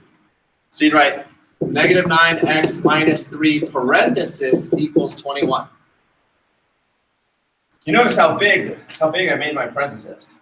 It has to be big enough to fit what you're about to plug in. Oh, sorry, yeah, that's not number 14. What is it? Number 10. So sorry, folks. This is it's just a terrible catastrophe. Okay, so now we're going to plug in negative 3x minus 7. Again, it's so important that you have parentheses because you have to distribute that negative 3. So we distribute the negative 3. Now we have negative 9x plus 9x plus 21 equals 21. And what happens? We end up with 21 equals 21. Now what is that? Is what? The same line. Yeah, they're the same line. 21 equals 21, that's true. And going back to the question, where do the lines intersect? The answer is true. It means always. True means always. I should have said false means never. Yeah, false means never. True means always. Meaning the lines are overlapping. They're overlapping. It's the same line. And if they are the same line, how many points of intersections are there? Infinite. Yeah, infinitely many solutions.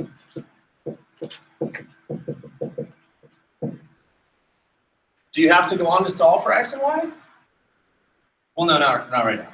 There are some problems in the packet where you are going to solve for x and y. As in, you'll solve for particular points that are on the solution.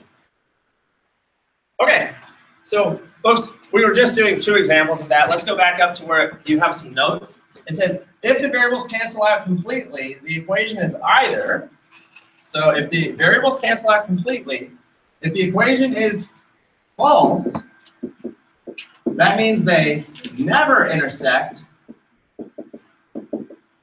Why? Because they're parallel. Whereas if the equation ends up being true, that means they always intersect because they're overlapping.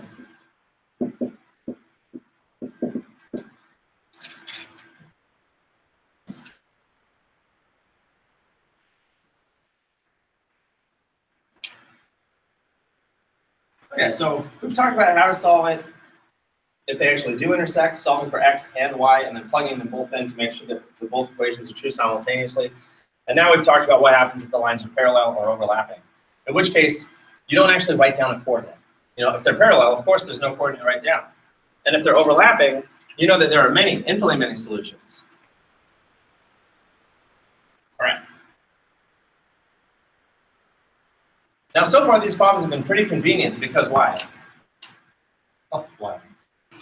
Because they've already given you a substitution sentence, right? There's already a substitution sentence waiting for you. So we didn't have to do anything fancy. So turn the page, and let me make sure that I'm actually on the same problems with you now.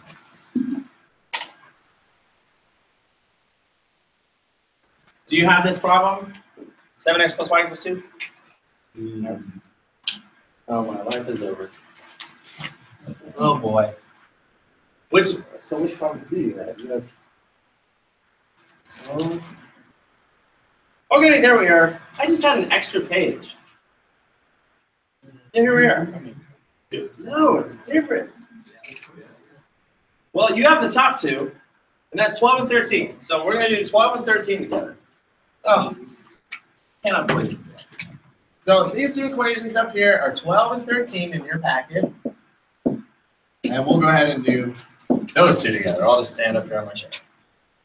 So we need a substitution equation, or a substitution sentence, which means we need one equation solved for one variable.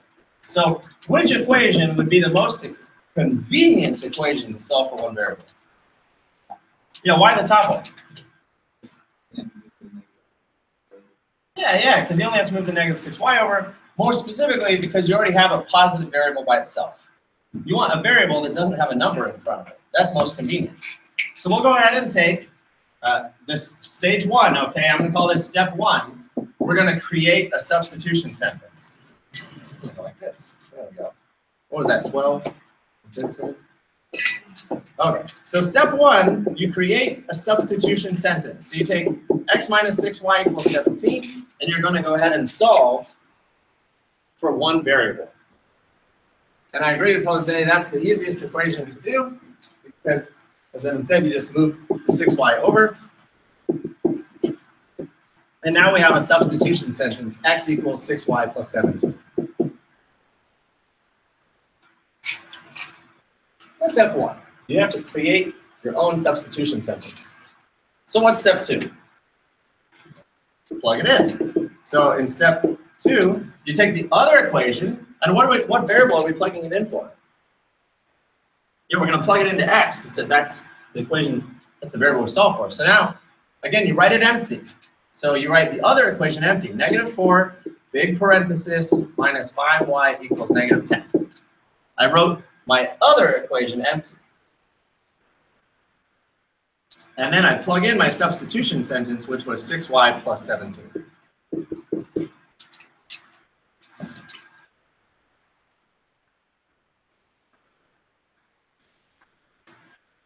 Okay, we have one equation and one variable, so you just set about to solve it. So you distribute. So you've got -24y minus, goodness, what is that, 68? Minus 5y equals -10. Combine like terms, that's -29y minus 68 equals -10. So you distribute, you combine like terms, and now you're just solving for y. Y is being multiplied by -29 and subtracting 68, so I add 68, and -29y equals what, 58? And then you divide the -29, and I got y equals -2.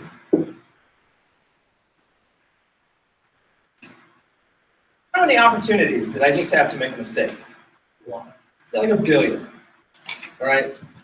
So we're really hoping and crossing our fingers that we're correct at this point, right? Because at any point now, we could have made a mistake. But let's go ahead and just assume we did it correctly. And what do we do with y equals -2 now? You plug it right back into your substitution sentence, because now that we know what y is, we also need to know what x is. So this is a convenient equation to tell you what x is. So now we write x equals 6 times -2 plus 17, which is -12 plus 17, which is 5. So now I know that x is 5, y is -2, and therefore my solution is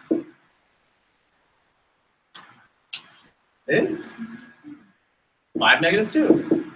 Am I correct? I have no idea. I have no idea. I mean, there's like a billion times I could have been wrong so far. I could have made so many mistakes with my negatives. I could have made a mistake making my substitution sentence. My point is not to have confidence in myself. You know, we should all have confidence in ourselves, but we need to be realistic that this is not the end of the problem. The end of the problem is when you plug this coordinate into both of those equations to check to make sure that it's actually true. Because that's the definition of a solution, is finding a coordinate that makes both equations true. So now you go back. This is step 1, step 2, step 3. The last thing you do, step 4, is you actually plug it in. So I have 5 minus 6 times -2. Does that equal 17? Well, 5 plus 12. Oh, good. It does equal 17. So my coordinate makes my first equation true. How about my second equation? -4 times 5 minus 5 times -2. What does that equal? That's -20 plus 10. Oh, good. It equals -10. Now I earned a huge smiley face, because I, in fact, found a coordinate that makes both equations true. And that's what we were looking for. So the problem's not done when you solve for y, the problem's not done when you solve for x, the problem's not done when you write down the coordinate. The problem's done when you actually plug that coordinate in and see that both of those are true. And that's what we'll be looking for on your test and on your quiz. So when you do your quiz and your test, it's not enough just to show me the coordinate. What I'm really looking for is to see that you plugged it into both equations and you see that they're both true. That's what I'll give you credit for, is actually that last step. Okay, well that's it. That's one good solid problem. We won't do any more from that page. I think I get a little overambitious giving us 4 problems to do with one type. I think that takes way too much time to do that many problems. So we'll consider that a good solid done. And in fact, I think that's it for substitution. Yep. I mean, I suppose there's more, but now that now we're moving on to the elimination method. Now I'm kind of torn, folks. Should we just do substitution today and hold elimination for next time? Yeah. No, I think we might as well just go ahead and keep on going. Because we still have, what, 30 minutes? And that's more than enough time to cover elimination. So folks, this might be a jarring transition. We were just doing substitution, but now we're going to do elimination. So let's go ahead and turn the page. Are they both independent tests? Or Oh, yeah. do you just have to do that? I'll test you on both. I'll say solve this using substitution, solve this using elimination, and then I'll say solve using any method you like. Yeah. Okay, so let's turn the page to the elimination method, and first, I bet all my numbers are off now, aren't they? I am the saddest man. Yeah. Well, do you have these problems? Yeah. Okay, they're just a different number? 7. Oh, top one is 6. So, oh good, it's the same equations. Oh good, it's the same equation. So it starts with 17. This is really 17, 18, 19, and 20. Oh, thank you. All right, so folks, that was substitution. You solve equation for one variable to create your substitution sentence. You plug it into the other equation, solve for one variable, plug that back into the other equation, solve for the other variable, and that's your solution. Elimination works completely differently. And I say to you right up at the top, the elimination method requires that you add 2 equations together. And if there's one variable with the same number but different signs, that variable will cancel out or eliminate. So first of all, I just want to point out to you, is it a valid move to add equations together? Like, if I had the equation 5 equals 5 and the equation 3 equals 3, can I add those equations together? Is this legit? What would the answer be? 8 equals 8. Is this the same equation as those equations? No, I mean that equation is 5 equals 5, and this equation is 3 equals 3. And now this is 8 equals 8. Well, what did we just do? When you add 2 equations together, what are we doing? Add 2 equations together. If we assume that this equation is true, and we assume that this equation is true, then what do we know about that equation? It must be true. That's what we're doing. What we're really doing is adding truth values. We're saying that if you have a true equation and another true equation, you add them together, it will be true. All right, that's what we're saying, is that algebra permits us to add equations together, and if you add 2 true equations together, you get another true equation. That's very convenient. What if I added a false equation to another false equation? What would happen? Well, you have no idea. I mean, if you're adding false equations to false equations, you have no idea what you're going to get. In this case, I got another false equation, didn't I? So you can't add false equations together. Worst yet, what happens if you add 2 false equations together and you actually get a true equation? Oh, then it's so confusing. You're like, oh, am I allowed to do it? I mean, maybe a true equation. But no, you're not allowed to add false equations together. Because if you add 2 false equations together, it could be true, it could be false, you never know. The only thing you're allowed to do is add true equations to another true equation, and that'll give you a true equation. And that's what we're doing in the elimination method. The elimination method assumes that you can add a true equation to a true equation to get another true equation. So let's go ahead and do 19 and 20, because they're arms reach here. So what happens if I add these equations together?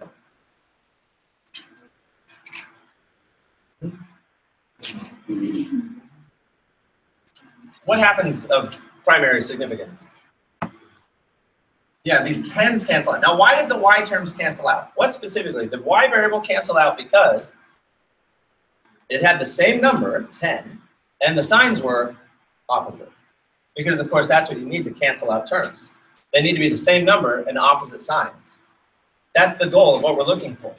So, in general, and I wrote it up there, but here's what you really need. In order to do the elimination method, you need one variable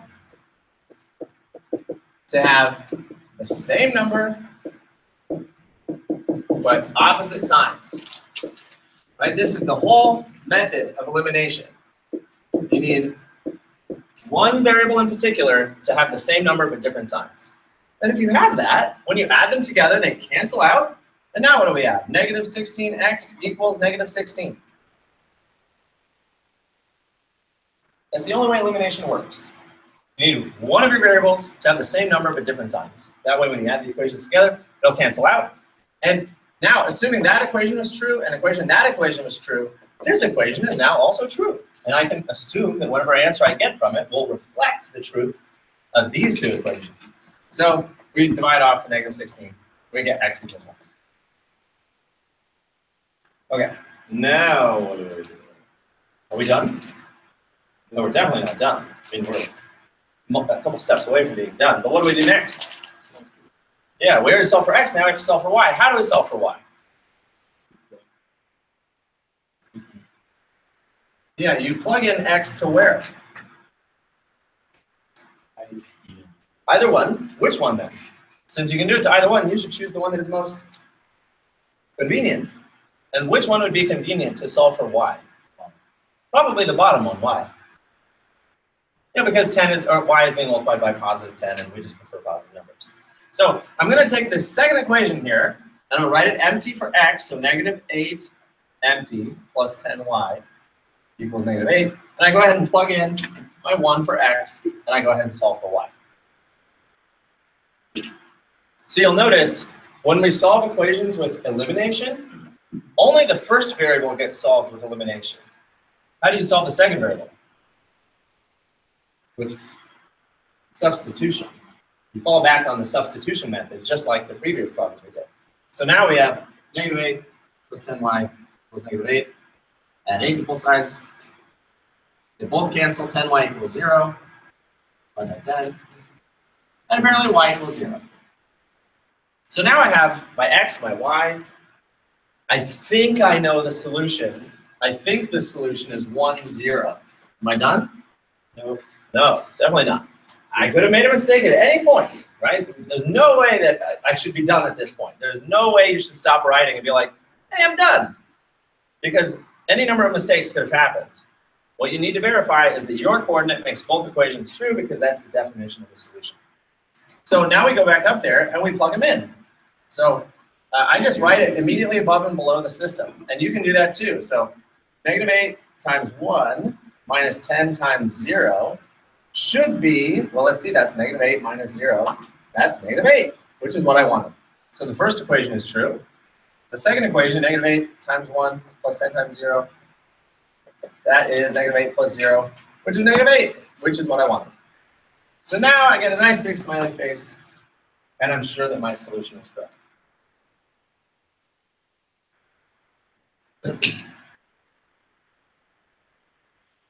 All right, well, that's the elimination method. Do you folks like the elimination method? Like, which would you rather do, elimination or substitution? Really? Everyone, raise your hand. Not everyone, but raise your hand if you prefer elimination, what we just did. All right, only one less than happy. And raise your hand if you prefer substitution. Maybe a little more than happy. Okay.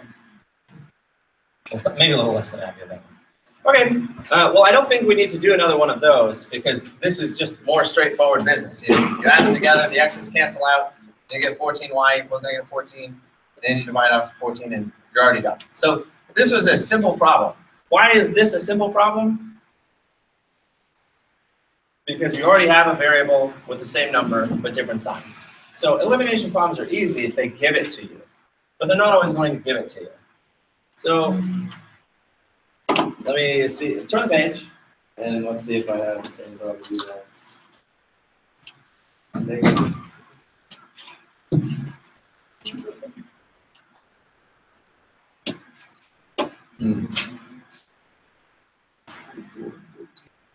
Yeah, okay, I've got these two that are the same. So I'm going to do that. So we can do, oh no. We can do this problem and that problem too. So everybody, we're on the right-hand side, and we're doing your number 23 and your number 25. I'm so sorry that my whole photocopy is off. I don't know how that happened. Where's your 24? It's what do you want? It's 24 for us. Oh, that's 24. Thanks. No, the top. It is? Yeah. Okay, thanks. All right. So, the sentence I just erased said you need one variable with the same number but opposite signs. So, taking a look at 32, do we have one variable with the same number but opposite signs? We do not. So, what do? Because we still want to add our equations together. We always want to add the equations together. And so in adding, we need one variable to have the same number but opposite signs. If you look at x, they're both 3, but they're both negative. How do I change one of them to positive?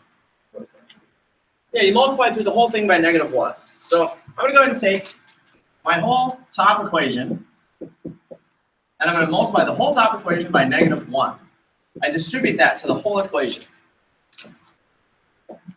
Multiplying the whole equation by -1 changes all the signs, and now I have positive 3x minus y equals positive 16.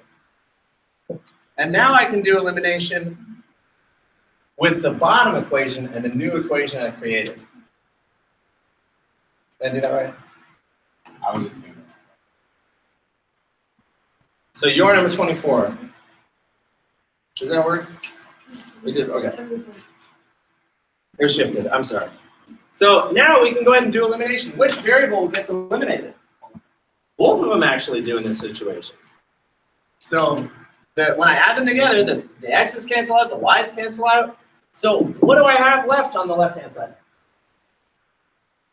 0. Right? If there's nothing left, you don't just write nothing, you write 0. So on the left-hand side, I have 0, and what do I have on the right-hand side? 9. So what is 0 equals 9? Yeah, that's false.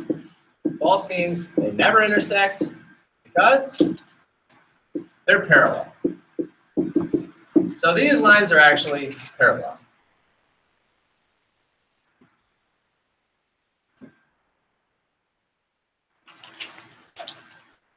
Okay, so that was a pretty short problem, isn't it?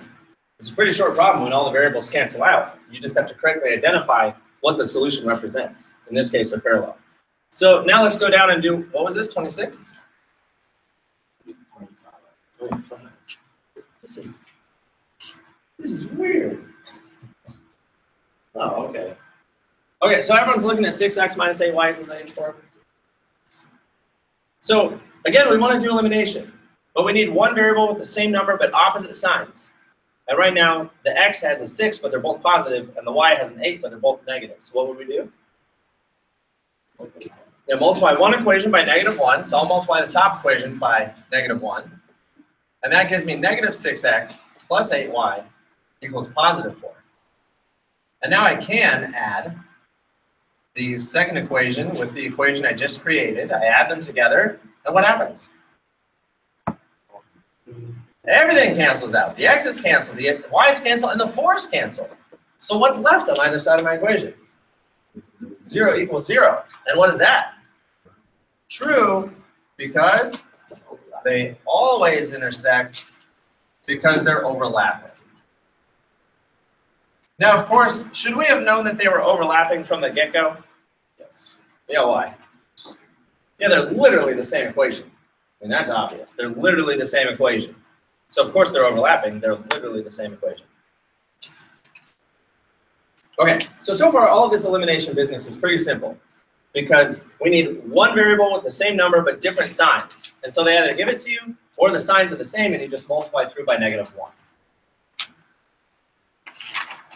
So now let's take a look at elimination when it's a little less straightforward. And let's find a problem that I have that you have.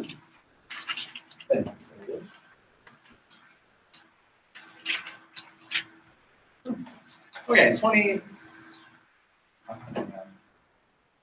Oh, goody, we have. Oh, yeah. Okay, I have the top two. I have the same two as the top two for you. So we're going to do your 27 and 28. What a mess.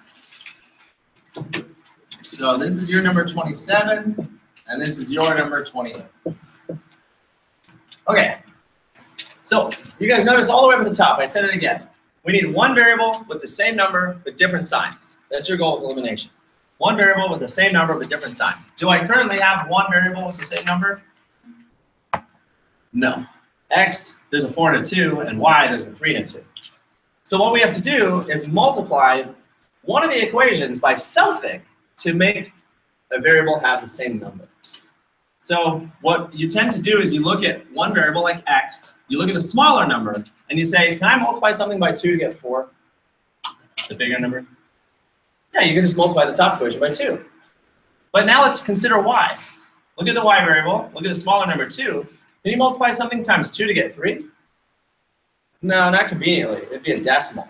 So we don't want to make Y eliminate because that would be very inconvenient.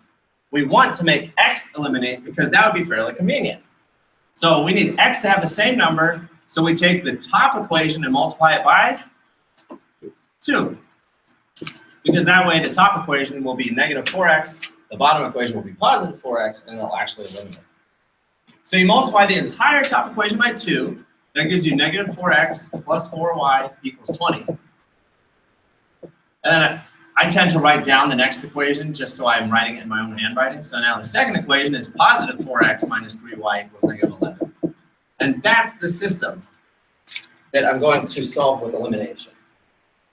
So I multiplied the entire top equation by 2, I kept the bottom equation, and now I can go ahead and add them together and eliminate.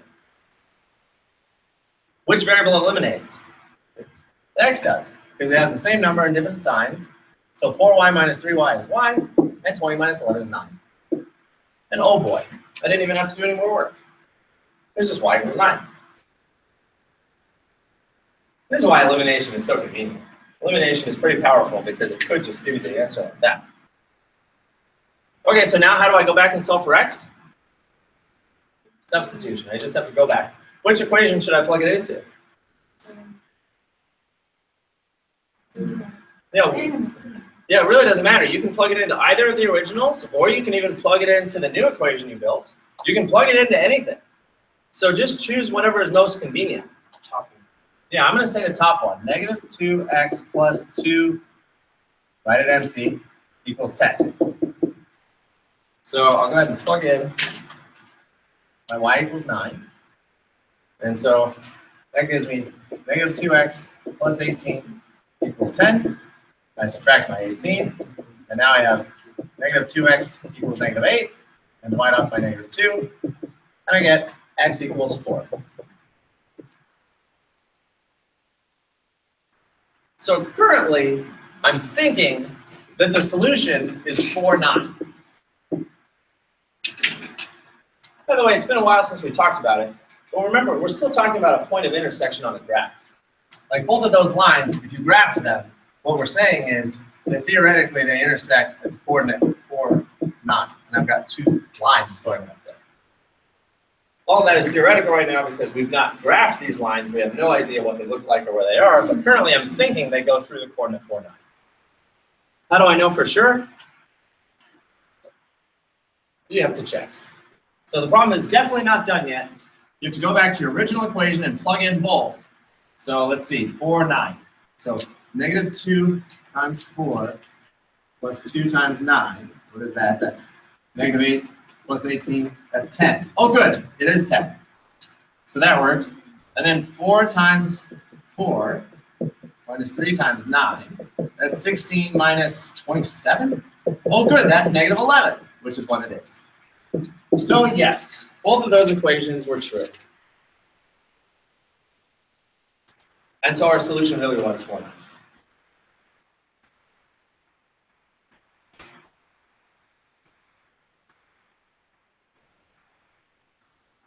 We won't actually do number 28, but just we can talk about which equation would you multiply to create the scenario that one of your variables has the same number but different signs. So for instance, can we do elimination with x? One of them is a 3 and one of them is a 6. Can you take the smaller number and multiply it to make it a 6? Yeah, you can multiply the top equation by what?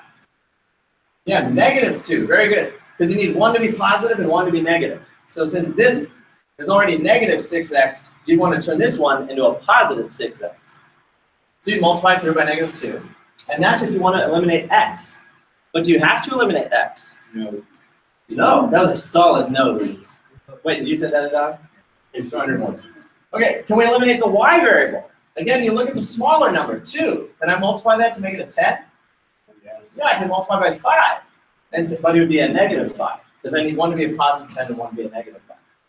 In this scenario, folks, I actually want to do this problem with you. And let's do elimination twice, just to see what happens. So first, let's eliminate the x. So I'm going to multiply the top equation by negative 2. And that gives us positive 6x minus 4y equals negative 32.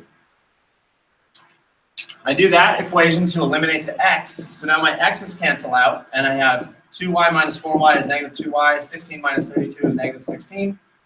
And I divide off the negative 2, and I get y equals 8. So one thing that makes elimination fun is doing double elimination. First, I eliminate one variable, x. But now I could go ahead and eliminate my y variable as well. So I keep my original equation, negative 3x plus 10y equals negative 28. And my second equation, we said to multiply through by negative 5. Because if I multiply through by negative 5, that'll give me positive 30x minus 10y equals, oh no, 5 times 16, negative 80. So I'm doing an entirely separate problem. I'm saying, okay, keep my original first equation, multiply the second equation by negative 5, and now I get to eliminate my y's, which gives me 27x equals negative 108. And then I divide off the 27, and I get what? X equals 4, negative 4. Does anyone like the idea of doing elimination twice? Instead of doing elimination once and substitution? You'd rather what? I might do it. Elimination, then substitution. That's just fine. But I just wanted to make sure you knew it's a possibility that you could always just do two separate problems on the original system.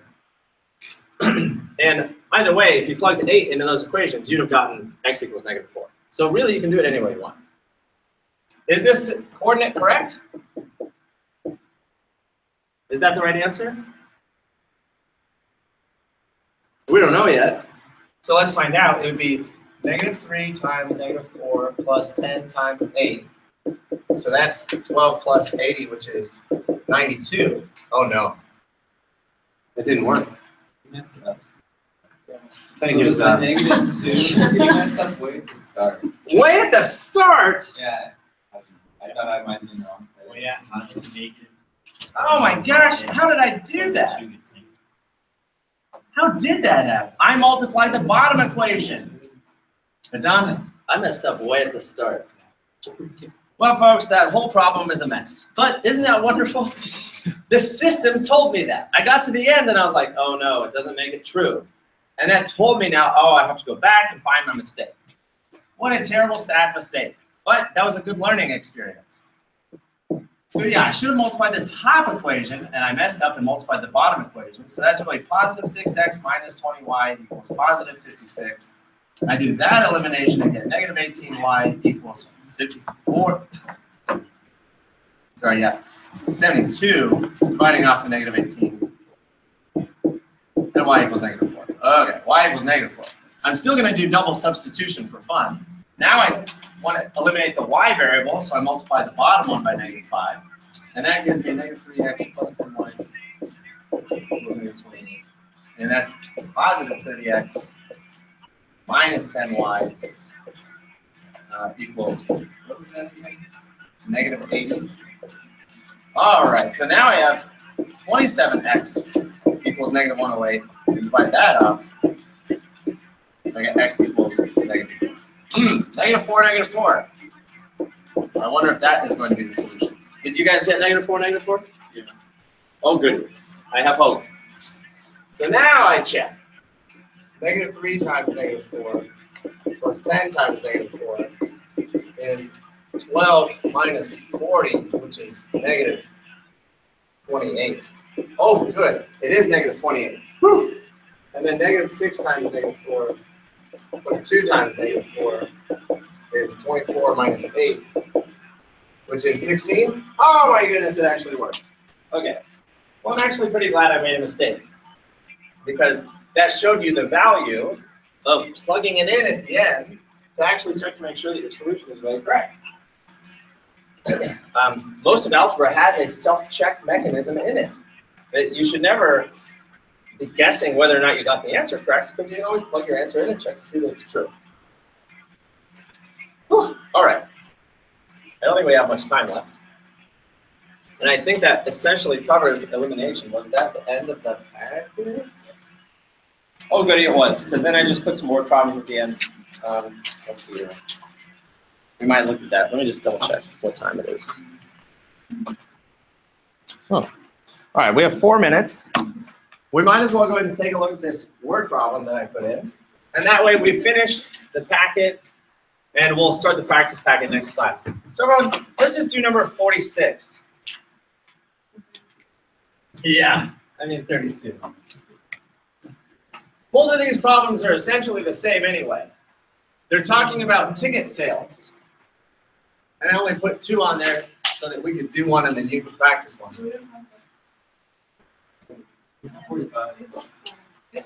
You have the top one. Okay, I'll do that one. That's too bad. I was really interested in Mofo. I've never heard that name before. What a wonderful name. I wonder if I'm pronouncing it correctly. All right, well, we're going to talk about Elisa. So the school that Elisa goes to is selling tickets to a play. And on the first day of ticket sales, the school sold 12 senior and 3 child tickets for $81. How do we write that down in an equation? 12s plus 3c equals. Now, a dumb thing, that was a lot. Should we use the letter S? Probably not. S is not a good variable because it looks like a 5. But what can we use instead of S for a senior citizen? C would be unfortunate because we have a child. What about, instead of calling them a senior, which no adult likes to be called a senior anyway, couldn't we just call them an old? Looks like a 0. We don't want to use that one either. We could use E for elderly, D for dying. No, we would say A for adult. I think that'd be better. Let's say 12A. Isn't that better? 12A for adult-minded. I mean adult. Okay, so we have 12 adult tickets and 3 child tickets for 81. And I just share that because you don't want to use a variable like S or O. They're no good. Okay, what's the next one? The school took in $65 on the second day by selling 6 adult tickets and 5 child tickets. Okay, so there's our system. You'll definitely have problems like this on the test, where there's some word problem scenario, and you have to build 2 equations out of it, and then solve. So how would you rather solve? Substitution or elimination? Elimination looks good. Which variable do you want to eliminate? Yeah, A. Why A? Yeah, because all you have to do is multiply. So this is already a positive 12A, so I want to turn this into a negative 12A so that they cancel. So I multiply through the whole bottom equation by -2, and that gives me negative 12A minus 10C equals minus 130. So now I have 2 equations, and my A variable will cancel. It's unfortunate that they're so far apart from each other and they have this thing in the middle. But you can still look at them if you maybe point at them with your fingers. So that the A's cancel out. 3C minus 10C is negative 7C. And then 8 minus 130 is negative 122. No, that's 81. What's 81 minus 130? 49, negative 49. All right, well, that makes sense because we're dividing by 7. So theoretically, it has to be a number divisible by 7. So we divide off the negative 7 and get the number of children is 7. So theoretically right now, wait. Did I say that right? The number of children was 7? Yeah, that's the price for a child. How do I know that it's not representing the number of children? Yeah, because we already know how many children there were. There were 3 child tickets, 5 child tickets. That's 8 child tickets. It definitely can't represent the number of children, it's the cost of a child ticket. Now how do I find the cost of a senior citizen, elderly, old person ticket? Yeah, you plug it in. So which equation do you want to plug it into? Probably the equation that we changed, because it has the smallest numbers. You could do the top one, that's fine. I'm going to do this one, because I like the small number on the A. So I've got 6A plus 5 times 7 equals 65. So 6A plus 35 is 65. Subtract off the 35. You get 6A equals 30. And so the adult ticket costs $5. So we have $5 for an adult, $7 for a child. That seems wildly unfair for no good reason. But children have to pay $2 more. Why do you suppose that is? Because they're messy? Cost more to the theater? Maybe. Right, is this a coordinate? Not really. And this is not the XY axis. So we never chose, like, for adult to be the Y-axis and child to be the X-axis. So our answer, we would simply say an adult ticket is $5 and a child ticket, I'm sorry, yeah, a child ticket is $7. And you would just say that. To write it as a coordinate would be a little ambiguous and a little arbitrary, wouldn't it? I mean, which one is the X-axis? Which one is the Y-axis? It doesn't make much sense to write it as a coordinate, unless you choose which axis is which.